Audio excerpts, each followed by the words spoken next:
आप सभी को मेरा नमस्कार। हम यहाँ पे यूजीसी नेट के सेकंड पेपर हिंदी में बार बार पूछे जाने वाले प्रश्नों को देखेंगे। यहाँ पे जैसे कि आप देख सकते हैं, पहला प्रश्न है, हिंदी साहित्य 20वीं शताब्दी आलोचना ग्रंथ के लेखक कौन है। ठीक है, ये एक क्या है, आलोचना ग्रंथ है। यहाँ पे पूछा गया है हमसे कि हिंदी साहित्य 20वीं शताब्दी के जो लेखक है वो कौन है। ठीक है, इस ग्रंथ के लेखक कौन है। तो यहाँ पे हमें 4 ऑप्शन दिए गए हैं, जिसमें से पहला ऑप्शन है शांति प्रिय द्विवेदी, दूसरा है ननंद दुलारे बाजपेयी, तीसरा है नेमीचंद्र जैन, चौथा है शिवदान सिंह चौहान। ठीक है, तो हम देखेंगे कि इसका सही आंसर जो है हिंदी साहित्य 20वीं शताब्दी, इसके जो लेखक है, इस आलोचना के जो लेखक है वो है ननंद दुलारे बाजपेयी। इन्होंने इसकी रचना 1942 में की। इसी प्रकार हम बाकी जो ऑप्शन दिए गए हैं उसे भी देख लेते हैं। शांति प्रिय द्विवेदी, इन्होंने जो आलोचना ग्रंथ लिखी है उसका क्या नाम है, हमारे साहित्य निर्माता। ठीक है, उसके बाद है नेमीचंद्र जैन, इन्होंने जो आलोचना ग्रंथ लिखी है उसका नाम है दृश्य अदृश्य। उसके बाद शिवदान सिंह चौहान, इन्होंने जो आलोचना ग्रंथ लिखी है उसका नाम है साहित्य की समस्याएं। हम यहाँ पे देख सकते हैं कि किस प्रकार एक ही क्वेश्चन से हमें 4 अलग अलग प्रश्न बनते हुए दिखाई दे रहे हैं, और हमें ऐसे ही बारीक बारीक बातों को अगर हम ध्यान में रखते हैं तो हम अवश्य ही यूजीसी नेट जो एग्ज़ाम है वो आसानी से पास हो जाएंगे।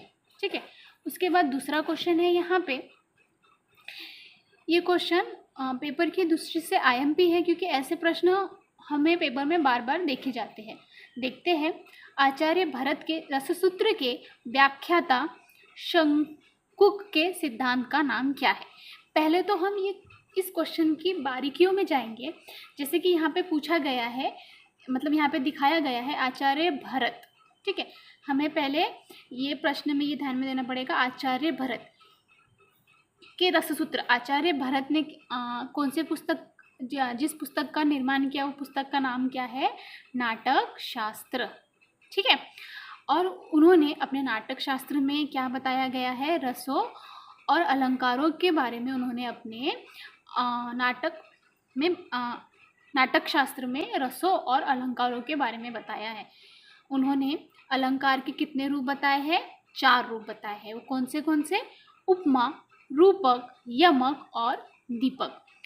अब हम आते हैं हमारे प्रश्न पे। आचार्य भरत के रससूत्र की व्याख्याता शंकुज के सिद्धांत का नाम बताइए। अब देखिए, यहाँ पे पहला प्रश्न है अनुमतिवाद, दूसरा है भोगवाद, तीसरा है अभिव्यक्तिवाद, चौथा है आरोपवाद। इसका सही आंसर है अनुमतिवाद। ठीक है, आचार्य शंकर के रससूत्र के व्याख्याता शंकुज के सिद्धांत का नाम क्या था, अनुमतिवाद। हम बाकी के 3 ऑप्शन भी देखते हैं।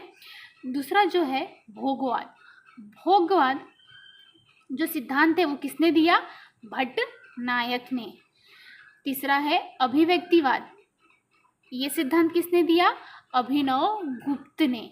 चौथा है आरोपवाद, ये सिद्धांत किसने दिया, भट्ट लोक ने। अब हम आगे बढ़ते हैं। हमारा तीसरा प्रश्न है, पन्नदत्त जयशंकर प्रसाद के किस नाटक का पात्र है। पन्नदत्त जो है वो एक पात्र का नाम है। हमें यहाँ पे ये पूछा गया है कि पन्नदत्त जयशंकर प्रसाद के किस नाटक का पात्र है। पहला प्रश्न, अब हम ऑप्शन की तरफ आते हैं। पहला ऑप्शन है कल्याणी परिणय, दूसरा है राज्यश्री, तीसरा है स्कंदगुप्त, चौथा है आजाद शत्रु। ये सभी जो है वो क्या है, जयशंकर प्रसाद के नाटक है। अभी हमें ये यहाँ पे पूछा गया है कि पन्नदत्त। ठीक है, तो ये पन्नदत्त जो है वो हमें कहाँ दिखाई देता है, किस नाटक में दिखाई देता है, तो स्कंदगुप्त में। सही आंसर क्या है, स्कंदगुप्त। हम बाकी भी 3 जो प्रमुख जो प्रमुख नाटक है और उनके जो प्रमुख पात्र है उसे भी देख लेते हैं। कल्याणी परिणय, ठीक है। इसमें प्रमुख पात्र कौन है? कर्ण लिया। दूसरा है राजश्री। इसमें जो प्रमुख पात्र है वो कौन है? विकट घोष। चौथा है अज्ञात शत्रु। इसमें जो प्रमुख पात्र है वो कौन है? छलना। अब हम चौथे क्वेश्चन पे आते हैं। राजमती इनमें से किस काव्य कृति की नायिका है? यहाँ पर भी एक हमें पात्र का नाम दिया गया है और हमें ये पहचानना है कि ये किस काव्य की क्या है? नायिका है। इसमें पहला है कीर्ति पताका, दूसरा है अल्लाह खंड, तीसरा है बिसल रासो और चौथा है रनमल्ले छंद, ठीक है। इसका जो सही आंसर है वो क्या है? बिसल रासो।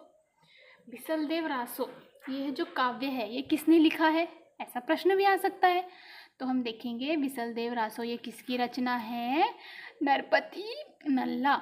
इसका प्रकाशन 1155 में हुआ। इसमें किस चीज़ का वर्णन है? ये एक क्या है? गेह काव्य है, जिसमें लगभग कितने 4 खंड है और लगभग 200 चरणों में वर्णनात्मक काव्य ये है। हमें ऐसे छोटी छोटी बातों को ध्यान में रखते हुए आगे बढ़ना है।